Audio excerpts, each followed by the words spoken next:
I did it again. I bought a super low mileage 2012 Chevy Impala. The problem is I bought it from the same company that I bought that 2013 Malibu from that had all the rust. And it's just getting here right now. And let's go check it out and see if it's a good deal or not. And this is gonna be, if it is a good deal, this is gonna be the fastest sale I've ever done in the history of car sales. All right, there it is. I tell these guys not to pull on the lot because it's hard to pull around. I got permission from the liquor store over there, but there it is. It looks great from a distance. Let's hope it's not like the Malibu was. All right, so there it is, and the transport driver's already said he found a problem, and we're gonna check out the rest of the car before we get to that problem, but it does look nice. Check out the wheels. The wheels are good. The tires are good. These tires are like maybe right just above the wear bars, which are fine, but these are good here.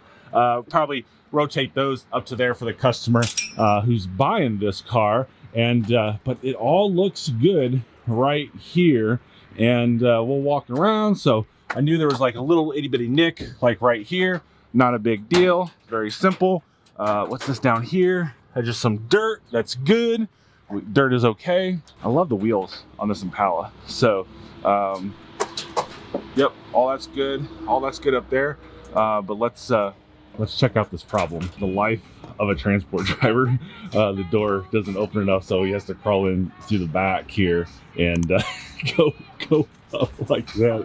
It's hilarious. That's just part of it, right? All right, back in he goes, and this was our problem. We have a bad battery, which is completely understandable of this age of car with this low miles. This thing's got less than 16,000 miles. And as I'm standing up here waiting to get this car jump started, I did just find another problem that we're gonna have to address. So back here in these three bays is actually a mechanic that I have on house. So I have my own mechanic for the dealership. I saw a couple comments of people just like, oh, he's just turning and burning cars. No, sir, no, ma'am, not doing that. We do a 172-point inspection on anything under 100,000 miles, and we do a safety inspection on anything over 100,000 miles. So 172 inspection is huge. It goes over everything. And by the way, your best certified pre-owned programs out there, Ford, Chevy, Mercedes-Benz, Lexus, they don't do 172-point inspection, but Chevy Dude does. So I'm gonna have Rich go over the car and do the 172-point inspection and make sure there's nothing else wrong with this. And I'm gonna show you this concern, because I wanna get his opinion on it first, and then we'll address that concern. I literally tell them not to pull on my lot because it's tough to turn around on the lot. So this is gonna be interesting when he tries to leave. So he's like, can you move all these cars? No, I'm not moving all these cars. There's specific instructions to not pull on the lot.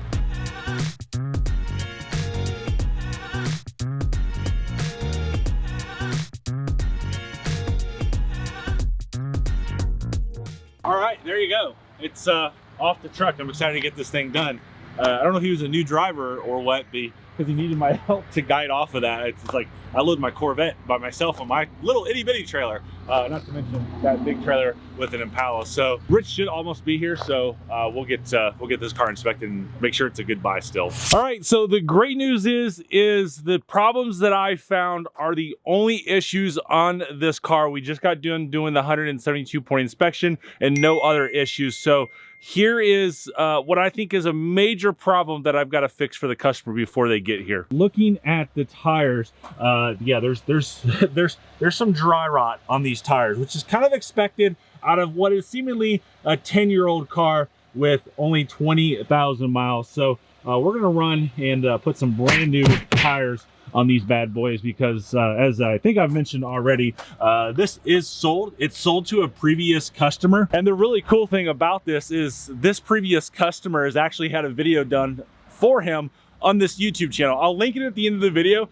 We had to actually order his truck 2 times because something crazy happened. But yeah, that one tire over there is probably the worst, but there's just a little bit of cracking on there, so we're gonna go get some new ones. The following day. And with that being said, it's the day of delivery. You can see we've got it out here. It's all frosted over. We've got to get it cleaned up for the customer. So we got a new battery put in the car. We got brand new tires put on the car for the customer, and there's nothing else to do outside of getting it defrosted for this morning and doing the detail. So I'm gonna have to get the detail guy in here so that way he can get this nicely cleaned up. Oh wait, I'm the detail guy, so I'm gonna get it cleaned up.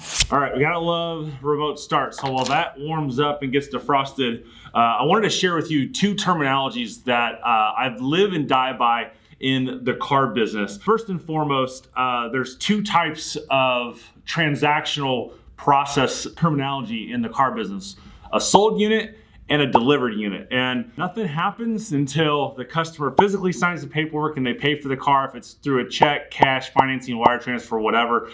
So when you sell a car, that is a commitment from a customer stating that, hey, listen, Mike, I do want this car. Now, obviously, until they come inspect the car, until they come here to look at it to verify that, yes, they do want to buy this car, it's exactly that. It's just sold. It's a promissory that, hey, we're going to come buy it. But when they get here, if for some reason the car does not meet their standards, it doesn't live up to what they thought it was, then that car is not going to be sold anymore. But and then the delivered part is also the second terminology, and that's exactly what I said earlier. The customer pays for the car, they commit to it, and they drive off. So nothing is sold in the car business until it's burning gas down the road. And that's two terminologies that I think is really important for you to know as a consumer, that if you have decided to do exactly this right here, and that's commit to buy a car, and you get there and you find that this car is not up to what you thought it was misrepresented,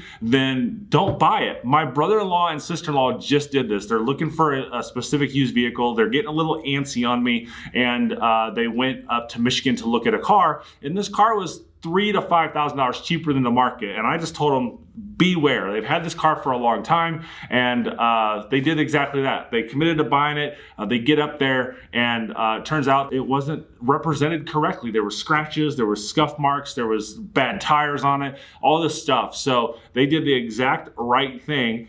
Give me my deposit back. And they went on. And this is why you always give a deposit with a credit or debit card, because if the dealership doesn't want to refund you your money, you simply call up your credit card company, debit card company, and say, hey, I want to dispute this transaction, and you're going to win 99.999% of the time. So do it that way. But I'm going to get this all cleaned up, and we'll get the customer to take delivery of it. I have no doubt that they're going to take delivery of this, and we get them to sign the wall as well. And just that quick, my customer is here. Check this out. This is the truck that we had to build 2 separate times. And it may look like my Trail Boss, but there's something a little different on this. This is a LT Trail Boss with a 6.5 foot bed, and they put a truck topper on there. And now I had never met these customers, right? And as you guys know out there, that I've sold cars all over the country in every 50 states and a lot of different countries. There's so many customers I don't get to meet. And when this truck pulled in here, I'm like,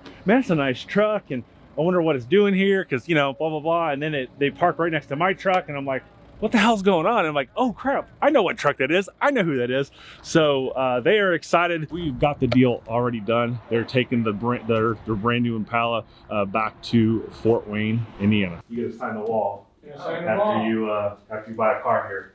Just sign your name, today's date, the vehicle you bought, and if you want to write anything else, whatever you want to do. Appreciate you. You guys need anything, you know how to get a hold of me. There they go. This was literally the fastest car I have ever sold in my career. I bought this car with intentions to put it on the lot for people to look at and buy. They called me 10 minutes after I bought it and said, Mike, I'm looking for a car. What do you got? I said, Jeff, I literally just bought a 2012 Impala with 20,000 miles on it. Send me some pictures and I'll take it. It was that quick. Absolutely insane.